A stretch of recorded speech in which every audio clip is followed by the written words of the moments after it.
Hello कप्तानों, कैसे हैं आप लोग?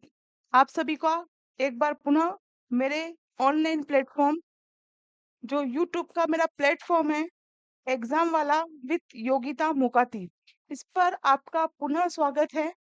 जिन भी बच्चों ने अभी तक इस चैनल को सब्सक्राइब नहीं किया है, स्पेशली वो बच्चे जो किसी न किसी कंपटीशन के एग्जाम में पार्टिसिपेट हैं या पार्टिसिपेट कर रहे हैं, उन्हें तो स्पेशली इस चैनल को सब्सक्राइब करना ही चाहिए। क्योंकि जैसे अभी आप देखें, अभी पॉलिटी चल रहा है, तो पॉलिटी में पहले उस चैप्टर को पढ़ाया जा रहा है, देन उसके बाद उसके एमसीक्यू कराए जा रहे हैं। जैसे कि इसके पहले मैं आपको संघ सूची, राज्य सूची, नागरिकता संशोधन, बहुत सारी चीजें टॉपिक वाइज पढ़ा चुकी हूँ। तकरीबन 5 से 6 जो टॉपिक्स है वो कंप्लीट हो गए हैं। इसीलिए अभी 2-3 दिन से आप देख रहे होंगे कि एमसीक्यू फॉर्म चल रहे हैं। आज हम जो एमसीक्यू पढ़ने जा रहे हैं वो नागरिकता संबंधित है। नागरिकता के बारे में हम इसमें पढ़ेंगे। ठीक है, नागरिकता मैं आपको पढ़ा चुकी हूँ डीपली। जिन भी बच्चों ने ये नहीं देखा, वो प्रीवियस वीडियो में जाकर इसे चेक कर सकते हैं। ठीक। दूसरी बात मैं पुनः कहना चाहूंगी कि आप ज्यादा समय का लंबा वीडियो नहीं होता है, मैक्स टू मैक्स 35 to 40, इससे ज्यादा वीडियो नहीं जाता है। ठीक। और जब एमसीक्यू पढ़ाती हूँ तब तो वीडियो की जो लेंथ रहती है वो कम ही रहती है। तो मेरा विनम्र अनुरोध है आप इसे पढ़ लें, क्योंकि जब आप एग्जाम देके आए तो आपके मन में कोई ऐसी दुविधा ना रहे कि यार हम पढ़ लेते तो अच्छा होता। बार बार मैं एक चीज को नहीं बताऊंगी, बाद में हम एग्जाम देने के बाद ही बात करेंगे। ओके। नंबर नहीं हो तो लिख सकते हैं 9516330732। ये सिर्फ व्हाट्सएप नंबर है। आपको किसी भी दुविधा के लिए सिर्फ और सिर्फ इस पे व्हाट्सएप करना है। ओके। चलिए हम शुरुआत करते हैं आज की क्वेश्चन नंबर 1 से। क्वेश्चन नंबर 1 आपके सामने आप देख सकते हैं, भारतीय संविधान के किन अनुच्छेदों में नागरिकता संबंधी प्रावधान किए गए हैं? देखो, सबसे पहली बात तो जो नागरिकता है वो भाग 2 में आती है ना। टोटल कितने भाग हैं? टोटल कितने हैं? टोटल है 22 भाग। ठीक है, तो जो भाग 2 है उसमें काय का प्रावधान है? नागरिकता का। कौन से अनुच्छेद से कौन से अनुच्छेद तक? तो 5 से 11। ठीक है, तो यहाँ क्या पूछा है कि इनमें से कौन सा है, तो ऑब्वियसली कौन सा होगा? 5 से 11। सारे तरीके के मैं आपको बता चुकी थी कंटेंट में कि किस तरीके से नागरिकता खत्म हो जाती है, अवैध घोषित हो जाती है, किस तरीके से व्यक्ति अपनी नागरिकता को त्याग देता है, भारत में किस तरह की नागरिकता है, वो सब मैं आपको पढ़ा चुकी हूँ। अगर आपको ये इंटरेस्टिंग टॉपिक पढ़ना है तो आप प्रीवियस वीडियो को देखें। अदरवाइज मैंने यहाँ पर भी बहुत सारी चीजों को मेंशन किया है। ठीक है। अब जैसे दूसरा क्वेश्चन, भारतीय संविधान निम्नलिखित में से कौन सी नागरिकता प्रदान करता है? तो हमारे प्यारे भारत देश में जो नागरिकता का प्रावधान है वो एकल नागरिकता है। ठीक है, जैसे कि मैं मध्य प्रदेश में रहती हूँ तो मुझे सिर्फ भारत की ही नागरिकता लेनी होगी, राज्य की अलग से नागरिकता लेने की आवश्यकता नहीं है, जैसा कि संयुक्त राज्य अमेरिका में है। हमारे यहाँ जो है एकल नागरिकता का प्रावधान है, जबकि यूएसए में दोहरी नागरिकता का प्रावधान है। तो पूछा है भारतीय संविधान में निम्नलिखित में से कौन सी नागरिकता हमें प्रदान करता है? तो ऑब्वियसली एकल नागरिकता हमें प्रदान करता है।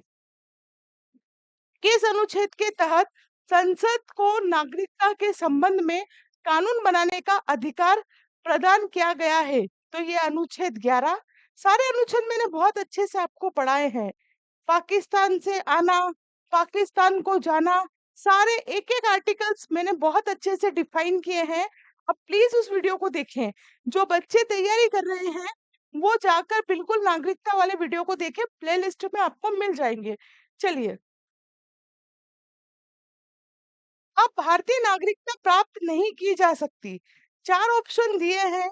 इन चारों ऑप्शन में से आपको कोई सा एक ऑप्शन बताना है जिसके द्वारा भारतीय नागरिकता प्राप्त नहीं की जा सकती। क्या जन्म के द्वारा, क्या देशीकरण के द्वारा, क्या किसी भूभाग के सम्मिलित द्वारा, या भारतीय बैंक में धन जमा करके? देखो, जन्म के द्वारा हमें मिल सकती है, इसके द्वारा भी हमें मिल सकती है, और जब हम किसी भाग को अपने भारत में ले लेंगे तो ऑटोमेटिकली जो वहां के जो नागरिक होंगे वो भारत के नागरिक कहलाएंगे। लेकिन किसी भारतीय बैंक में धन जमा करके नागरिकता का प्रावधान हमारा संविधान नहीं करता। चलिए आगे चलते हैं, नेक्स्ट पे आइए।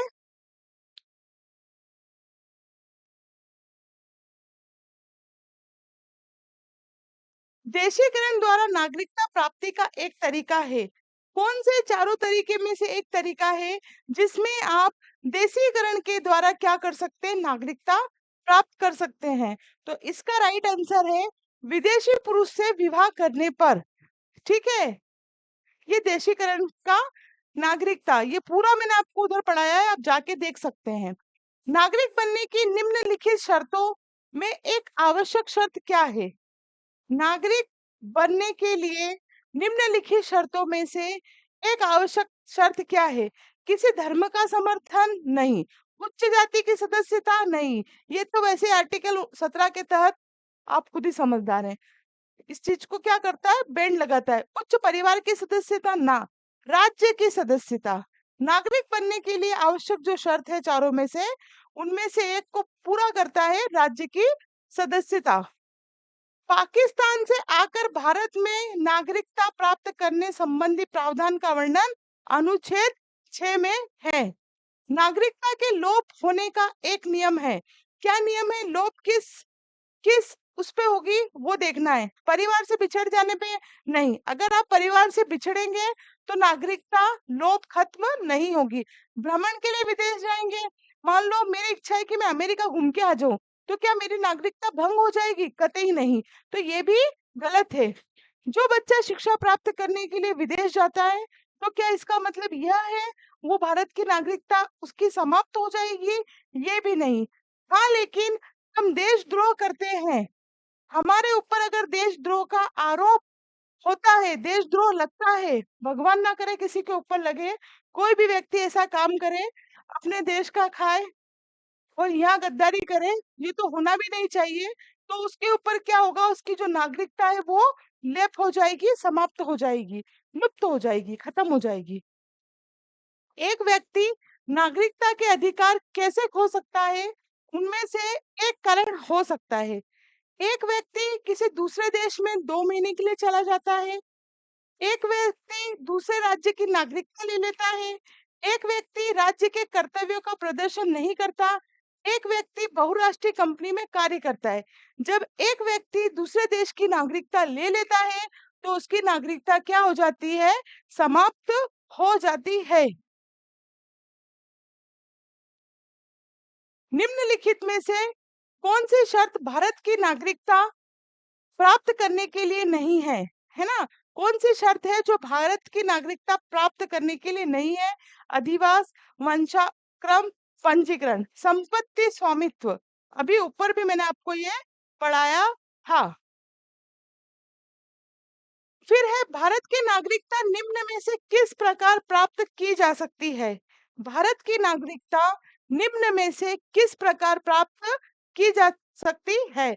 अभी हमने देखा देशीकरण, इससे हम भारत की नागरिकता ले सकते हैं, वंशानुक्रम से भी ले सकते हैं, जन्म से भी ले सकते हैं।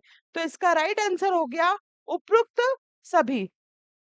नागरिकता प्राप्त करने व खोने के विषय में विस्तार से चर्चा कहाँ की गई है? तो संविधान के भाग 2 में विस्तार से चर्चा कहाँ की गई है? 1955 के नागरिकता कानून में, संविधान की प्रथम अनुसूची में, और संसद के विविध अधिनियमों में। तो इसका राइट आंसर होगा 1955 के नागरिक कानून में, उसकी भी कौन सी धारा नंबर 9 में। ठीक है, ये ध्यान रखना, इस पे आप डबल स्टार लगाएं, ये क्वेश्चन एग्जाम में आ सकता है। चलिए आगे चलते हैं हम।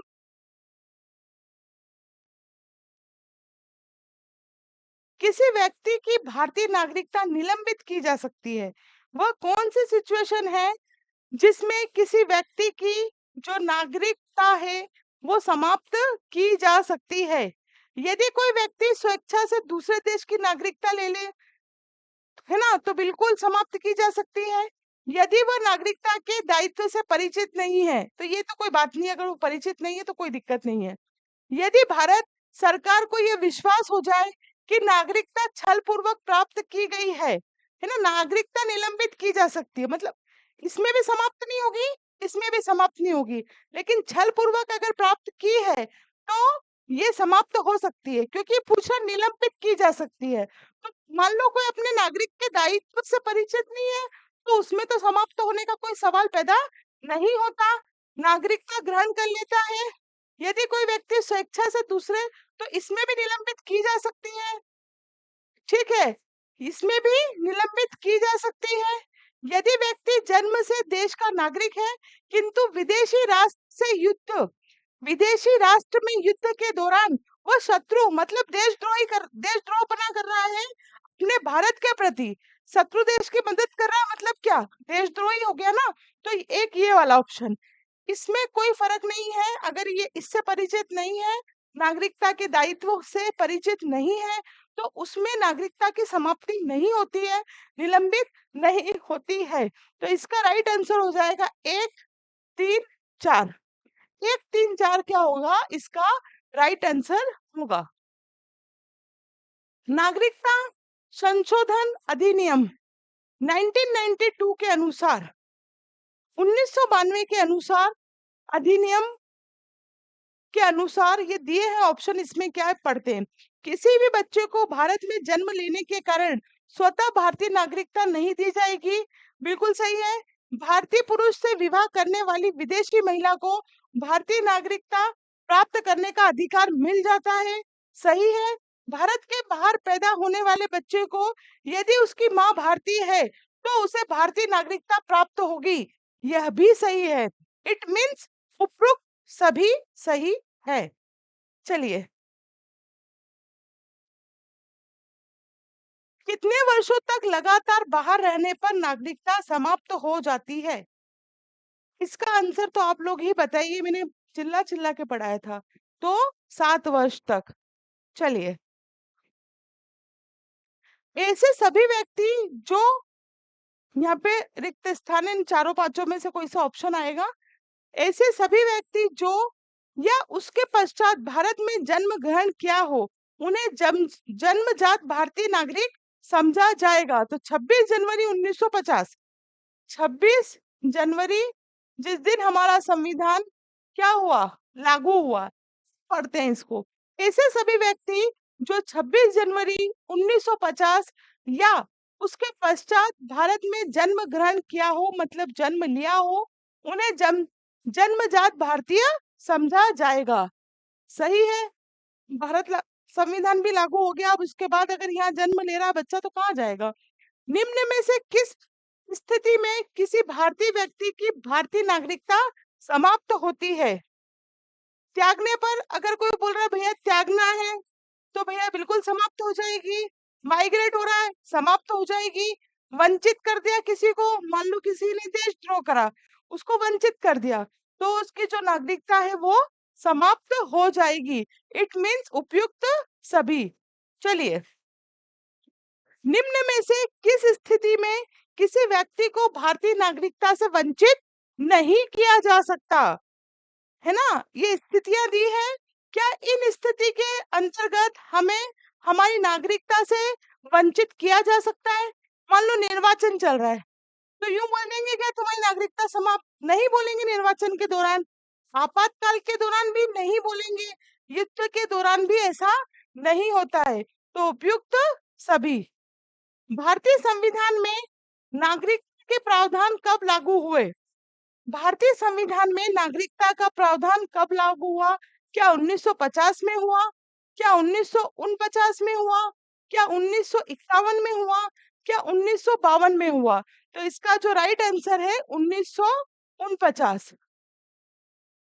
भारतीय संविधान के अंतर्गत भारत के नागरिकों को वे कौन से अधिकार प्राप्त है जो गैर कौन नहीं है। ये मूल अधिकार से भी संबंधित है और नागरिकता से भी संबंधित है। तो कुछ सार्वजनिक पदों की पात्रता, संसद व विधानमंडल के सदस्य होने का अधिकार, अनुच्छेद 15, 16, 19 द्वारा प्रदत्त मौलिक अधिकार, ये सभी जो है दोनों नागरिकों और गैर नागरिकों दोनों को प्राप्त है। चलिए आगे चलते हैं। संविधान द्वारा प्रदत्त नागरिकता के संबंध में संसद ने एक व्यापक नागरिकता अधिनियम कब बनाया? तो आपको बहुत अच्छे से पता है, थोड़ी देर पहले मैं आपको बता चुकी हूँ, 1955। एक सेकंड पानी पी लें अब हम।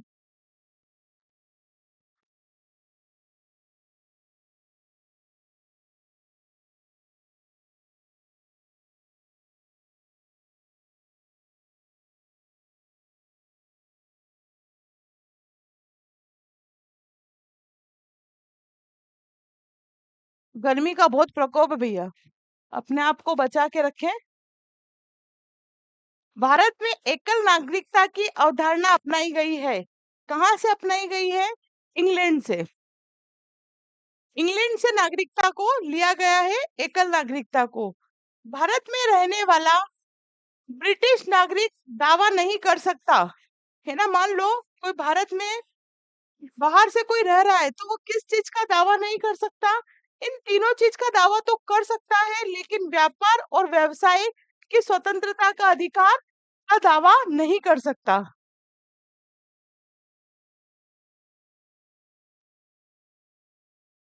किस देश में दोहरी नागरिकता का सिद्धांत स्वीकार किया गया है? 10 बार बता चुकी हूँ, अभी वीडियो में भी 3-4 बार बोल चुकी हूँ। दोहरी नागरिकता कहाँ है? यूएसए में, ठीक है, संयुक्त राज्य अमेरिका में। नागरिकता निम्न में से किन विधियों द्वारा प्राप्त की जाती है? नागरिकता निम्न में से किन विधियों द्वारा प्राप्त की जाती है? तो जन्म से मिलती है, अनुवांशिकता से मिलती है, पंजीयन द्वारा मिलती है। 1, 2, 3। अनुरोध नहीं कि भैया हमको नागरिकता दे दो, नागरिकता दे दो, ऐसा नहीं होता है। सब डॉक्यूमेंट्री है, उसको पूरा करना होता है, देन उसके बाद ही नागरिकता मिलती है। नागरिकता प्राप्त करने के लिए शर्तें निर्धारण करने वाला सक्षम निकाय संसद है भैया। नागरिक बनने की निम्नलिखित शर्तों में एक आवश्यक शर्त क्या है? कि राज्य की सदस्यता होनी चाहिए, ऊपर पढ़ाया, ये भी मैं पढ़ा चुकी हूँ, ठीक है। पाकिस्तान से में आकर भारत में नागरिकता प्राप्त करने संबंधी प्रावधान, मतलब कानून किसमें है? अनुच्छेद 11 में, ऊपर ही पढ़ा दिया है मैंने। थोड़ा समझने की जरूरत है, वहां डायरेक्टली कानून पूछा है कि किस आर्टिकल में जो नियम है वो दिए गए हैं, यहाँ थोड़ा सा घुमा के पूछ लिया है। पाकिस्तान में आकर भारत में नागरिकता प्राप्त करने संबंधी प्रावधान का वर्णन निम्न में से किस अनुच्छेद में वर्णित है? तो ये आर्टिकल 11 में है। अंडरस्टूड व्हाट इज है? नाउ नेक्स्ट, एक व्यक्ति नागरिकता के अधिकार कैसे हो सकता है? एक कारण इसका हो सकता है, एक व्यक्ति किसी दूसरे देश में 2 महीने के लिए चला जाए, अभी पढ़ाया था मैंने आपको। यदि कोई व्यक्ति दूसरे राज्य की नागरिकता को ले ले तो अपनी नागरिकता को वो खो सकता है। ठीक, ये टॉपिक वाइज एमसीक्यू डेली चल रहे हैं। मैं एक मैराथन एमसीक्यू पूरी पॉलिटी का भी करवाऊंगी, बिल्कुल आप बने रहें, बहुत आनंद आने वाले हैं। अगर चैनल को सब्सक्राइब नहीं किया तो आप प्लीज सब्सक्राइब करें, अधिक से अधिक लोगों को शेयर करें और जो है इस सीरीज का आनंद लें। नेक्स्ट वीडियो में बहुत जल्द मिलेंगे, तब तक के लिए जय हिंद, जय भारत।